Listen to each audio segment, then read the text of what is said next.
আসসালামু আলাইকুম। এখন শুনবেন সংবাদ শিরোনাম। আন্তর্জাতিক বাজারে তেলের ব্যারেল ছাড়ালো $110। এশিয়ার পুঁজিবাজারে বড় ধাক্কা। রাজধানীর ফিলিং স্টেশনগুলোয় যানবাহনের সারি। ইরানের অস্ত্রাগার ও তেলের স্থাপনা লক্ষ্য করে ইসরায়েলের অব্যাহত হামলা। তেহরানের ভারী ক্ষেপণাস্ত্রের আঘাতে তেল আবিবে ভূগর্ভস্থ বাংকার ধ্বংস। মধ্যপ্রাচ্য যুদ্ধে এখন পর্যন্ত নিহত হয়েছেন 4 বাংলাদেশি, জানালেন প্রবাসী কল্যাণমন্ত্রী। দেশে পৌঁছেছে আহমেদ আলীর মরদেহ। করাইল বস্তির রাশেদা শাহিনা জীবনের গল্পে নতুন অধ্যায় শুরু হচ্ছে আগামীকাল। দেশের মোট 14 স্থানে ফ্যামিলি কার্ড বিতরণ উদ্বোধন করবেন প্রধানমন্ত্রী। আসসালামু আলাইকুম। এতক্ষণ শুনছিলেন সংবাদ শিরোনাম, এখন শুনবেন বিস্তারিত। ইসরায়েল, ইরান ও যুক্তরাষ্ট্রের ত্রিমুখী সংঘাত কেবল ভূ রাজনীতিতে সীমাবদ্ধ নয়, বরং তা রূপ নিয়েছে এক ভয়াবহ জ্বালানি যুদ্ধে। পারস্য উপসাগরের সরু জলপথ হরমুজ প্রণালী অচল হয়ে পড়ায় বিশ্ববাজারে তেলের দাম ব্যারেল প্রতি $115 ছাড়িয়েছে। ধারণা করা হচ্ছে যুদ্ধের জেরে এবার তা $150 রেকর্ড স্পর্শ করবে। এই আজ সরাসরি এসে পড়ছে বিশ্ব অর্থনীতিতে। ইরাক, সংযুক্ত আরব আমিরাত ও কুয়েতের মতো বড় উৎপাদক দেশগুলো উৎপাদন কমিয়ে যাওয়ায় জ্বালানি সরবরাহের চেইনটি আরও দুর্বল হয়ে পড়েছে। 2020 সালে করোনা মহামারী শুরুর পর একদিনে এটি তেলের দামের সবচেয়ে বড় বৃদ্ধি। এর আগে গত সপ্তাহে দাম 28% বেড়েছিল।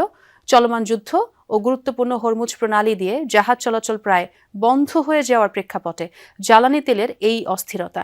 এই জ্বালানি সংকটের বড় ধাক্কা লেগেছে এশিয়ার পুঁজিবাজারে। আতঙ্কে শেয়ার বিক্রি শুরু করেছেন বিভিন্ন দেশের বিনিয়োগকারীরা। রাজধানীর পেট্রোল পাম্পগুলোতে আজও তেল নিতে যানবাহনের চাপ রয়েছে। কোথাও কোথাও দেখা গেছে গাড়ির দীর্ঘ লাইন। সরকারের বেঁধে দেওয়া নিয়মেই দেয়া হচ্ছে তেল। নিয়ম অনুযায়ী মোটরসাইকেলের জন্য 2, প্রাইভেট কারের জন্য 10 এবং মাইক্রোবাস বা জিপের জন্য একদিনে 20 থেকে 25 লিটার করে জ্বালানি তেল বরাদ্দ রয়েছে। রাজধানীর বেশ কিছু পেট্রোল পাম্প কর্তৃপক্ষ বলছেন তেলের সংকট নেই, তবে অনেক গ্রাহকই তেল মজুত করছেন, এমন অভিযোগ পাম্প কর্তৃপক্ষের। তেল নেওয়া গাড়িগুলোর নম্বর তাই লিখে রাখা হচ্ছে। দ্রুত মধ্যপ্রাচ্য পরিস্থিতি স্বাভাবিক হবে এবং ভোগান্তিহীন ঈদ যাত্রার প্রত্যাশা সাধারণ মানুষের। পাঠাও যারা চালায় 2 লিটার তেল চলে না। 1 ঘন্টা ধরে লাইনে দাঁড়িয়ে আছি, ভোগান্তিতে হচ্ছে, অফিসের সমস্যা হচ্ছে, ওভারঅল মিলে সব মিলে সমস্যা হচ্ছে। সকাল 7টা 20 মিনিটে এসে দাঁড়িয়েছি, আর হচ্ছে যেটা সরকার 2 লিটার দিচ্ছে এটা তো আসলে ভোগান্তি হচ্ছে না, আমাদের এই মুহূর্তে তেলে কোনো সংকট নাই। আমাদের 75 বছরের মজুদ আছে। আর সরকার যে নির্দেশনা দিচ্ছে private car 10 litre, mini jeep 20 থেকে 7 সিটার যেগুলো ওগুলো 25 সিটার আমরা ওইভাবে তেল দিচ্ছি। মানুষের একটু মজুদ বেশি করার কারণে অবশ্যই সরকারিভাবে একটা প্রজ্ঞা। ইরান জুড়ে চলছে যুক্তরাষ্ট্র ইসরায়েলের তাণ্ডব। রাজধানী তেহরান সহ বিভিন্ন শহরে চলছে মুহুর্মুহু হামলা। একের পর এক তেলের ডিপোতে চালানো হামলায় কালো ধোঁয়ায় ছেয়ে গেছে আকাশ, বাতাসও বিষাক্ত। আইআরজিসির একাধিক ঘাঁটি লক্ষ্য করে চলে রাতভর হামলা। এতে বাহিনীর এক জ্যেষ্ঠ কমান্ডার নিহতের দাবি করেছে তেল আবিব। এছাড়া হামলার টার্গেট হয়েছে অস্ত্র উৎপাদন কারখানা ও সংরক্ষণাগার। ক্রমে বিষাক্ত হয়ে উঠছে তেহরানের বাতাস। একের পর এক তেলের ডিপোতে বোমা বর্ষণ, পরিশোধন কেন্দ্র লক্ষ্য করেও চলছে টানা হামলা। ছড়িয়ে পড়ছে কালো ধোঁয়া ও বিষাক্ত গ্যাস। তেল আবিবের মিসাইল হামলার টার্গেট হয়েছে ইরানের অর্ধশতাধিক গোলাবারুদের সংরক্ষণাগার। রোববার রাজধানী ছাড়াও ইরানের কয়েকটি শহরে চালানো হয় ব্যাপক ক্ষেপণাস্ত্র হামলা। এর মধ্যে ছিল তাবরিজ, ইস্ফাহান, বন্দর আব্বাস, আহভাজ এবং ইয়াজদের আশেপাশের অঞ্চল।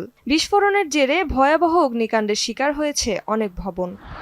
রাতভর হামলায় টার্গেট করা হয়েছে ইরানের রেভলিউশনারি গার্ডের একাধিক ঘাঁটি। আক্রান্ত হয়েছে পুলিশের কার্যালয় এবং আধা সামরিক বাহিনীর কমান্ড সেন্টার। ইস্ফাহানে আইআরজিসির সিনিয়র নেতা আলী হাশেমিকে হত্যার দাবি করেছে ইসরায়েল। ইরান ইসরায়েল যুদ্ধে দুবাইয়ে নিহত প্রবাসী বাংলাদেশি আহমেদ আলীর মরদেহ বাংলাদেশে এসে পৌঁছেছে। আমিরাত এয়ারলাইন্সের একটি ফ্লাইটে সকাল 8:55 মরদেহ ঢাকায় আনা হয়। নিহতের স্বজনরা ছাড়াও উপস্থিত ছিলেন প্রবাস কল্যাণ ও বৈদেশিক কর্মসংস্থান প্রতিমন্ত্রী নুরুল হক নূর ও পররাষ্ট্র প্রতিমন্ত্রী শামা ওবায়েদ। পররাষ্ট্র প্রতিমন্ত্রী জানান, নিহত আলী আহমেদের পরিবারের পাশে থাকবে সরকার। প্রয়োজনীয় সহযোগিতার আশ্বাসও দেন তিনি। ইরান ইসরায়েল যুদ্ধে এই পর্যন্ত আহত 14 বাংলাদেশি সর্বোচ্চ চিকিৎসার ব্যবস্থা করা হয়েছে বলে জানিয়েছেন প্রবাসী কল্যাণ প্রতিমন্ত্রী নুরুল হক নূর। মধ্যপ্রাচ্যের ঝুঁকিপূর্ণ এলাকা এড়িয়ে চলতে প্রবাসীদের অনুরোধ জানান তিনি। এয়ারপোর্টের সার্বিক কার্যক্রম শেষে অভ্যন্তরীণ বিমানযোগে মরদেহ নেওয়া হয় সিলেটের মৌলভীবাজারে। স্বজনরা জানান, আহমেদ আলী দীর্ঘদিন ধরে সংযুক্ত আরব আমিরাতের আজমান শহরে বসবাস করতেন। ইরানের ছোড়া একটি ক্ষেপণাস্ত্রের আঘাতে গেল ২৮ ফেব্রুয়ারি তিনি নিহত হন। পরিবারের সদস্যরা জানায়, গ্রামের বাড়িতেই পারিবারিক কবরস্থানে সমাহিত করা হবে তাকে। ঊর্ধ্বতন কর্তৃপক্ষ আমাদের সাথে যোগাযোগ করেছেন। থানার ওসি সাহেব থেকে শুরু করে ইউএনএ সাহেব সবাই আমাদেরকে খোঁজখবর নিয়েছেন। বাংলাদেশের নাগরিকদের নিরাপত্তা সবচেয়ে বেশি গুরুত্বপূর্ণ আমাদের কাছে। আমাদের সরকারের পক্ষ থেকে আমরা যতটুকু আমাদের নাগরিকদের পাশে থাকা যায় সেটা আমরা করার চেষ্টা করছি। পরিবারের লাশ যেন তাদের কাছে আমরা পৌঁছে দিতে পারি সেই বিষয়ে তাদের সাথে কথা হয়েছে। এ পর্যন্ত আমাদের কাছে যে তথ্য আছে, প্রায় ১৪ জনের মতো আহত আছেন। তাদেরকে আমাদের সংশ্লিষ্ট দেশের দূতাবাসগুলো পূর্ণাঙ্গ সেবা দিয়ে যাচ্ছে। এদিকে মধ্যপ্রাচ্যের চলমান সংঘাতে এখন পর্যন্ত ৪ বাংলাদেশি মৃত্যু হয়েছে বলে জানিয়েছেন প্রবাসী কল্যাণ ও বৈদেশিক কর্মসংস্থান মন্ত্রী আরিফুল হক চৌধুরী। সকালে সিলেট ওসমানী আন্তর্জাতিক বিমানবন্দরে আহমেদ আলীর মরদেহ গ্রহণ করেন প্রবাসী কল্যাণ মন্ত্রী আরিফুল হক চৌধুরী ও নিহতের পরিবারের সদস্যরা। নিম্নবিত্ত পরিবারের সুরক্ষায় চালু হতে যাচ্ছে ফ্যামিলি কার্ড। পর্যায়ক্রমে দেশের সব পরিবারকে এই সুবিধার আওতায় আনার পরিকল্পনা সরকারের, যার মাধ্যমে প্রতি মাসে ২৫০০ টাকা বা সমমূল্যে নিত্যপণ্য সহায়তা দেওয়া হবে। পরিবারের মা বা নারী প্রধানের নামে ইস্যু হওয়া এই কার্ডে বাড়বে নারীর ক্ষমতায়ন। পাইলট প্রকল্পে ১৪ স্থানে প্রথম ধাপে কার্ড পাবে ৪০,০০০ পরিবার। আগামীকাল করাইল বস্তিতে এই ফ্যামিলি কার্ডের উদ্বোধন করবেন প্রধানমন্ত্রী তারেক রহমান। মিনা বেগমের প্রায় ২২ বছরের সংসার, সদস্য ৫ জন, স্বামী দৃষ্টি প্রতিবন্ধী। বিয়ের পর একাই টানছেন সংসারের ভার। কাপড় সেলাই করে যতটুকু আয় তার বেশিরভাগই যায় বসত ঘর ও দোকান ভাড়ায়। আর্থিক টানা পড়েন নিত্যদিনের। এই দামের সাথে তো আমরা গরিবরা চলতে পারি না। অনেক জিনিসের দাম, এই এত কম টাকা রোজগার করে এত কিছু তো। ৩০ বছরের মিনারার ৪ সন্তান। রিকশা চালক স্বামীর যা আয় তাতে খাওয়া পড়াই দুষ্কর। করাইল বস্তির রাশেদা বেগম, শিরিন আক্তারের গল্প কম বেশি একই রকম। পড়াশোনা করাবার মতোই নাই, দিতে পড়ালেখা করাইতে পারতেছি না, নিজে তো কাজ করতে পারি না, পুনাই ছোট ছোট বাচ্চা নিয়ে। আমার বেকার, আমার স্বামী নাই, আমার ছেলে একটা বাড়ির থাকে, আরেকটা তো টাকা পয়সা চেনে না। আমি খুব অনেক বিপদ আছি। ১০,০০০ টাকার ওষুধই লাগে। ঠিক মতো এই ওষুধগুলো আনতে পারেন? আরে অনেক সময় একবার হাওয়াই। বিএনপির নির্বাচনী প্রতিশ্রুতি ছিল ফ্যামিলি কার্ড দেয়ার। সেই কর্মসূচির পরীক্ষামূলক যাত্রা শুরু হচ্ছে ১০ মার্চ।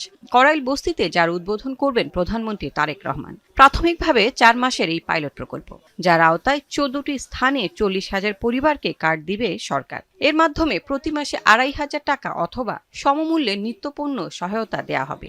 এই ঘোষণা প্রান্তিক হতদরিদ্র পরিবারগুলোয় খানিক আশার সঞ্চার করছে। এই টাকা রোজগার করে টাকা তো আমার সংসার চলে না। যদি সরকার ২৫০০ টাকা দিয়ে আমার সংসারে একটু ভালোভাবে চলতে পারবো। অনেক ভালো লাগছে। এরপরে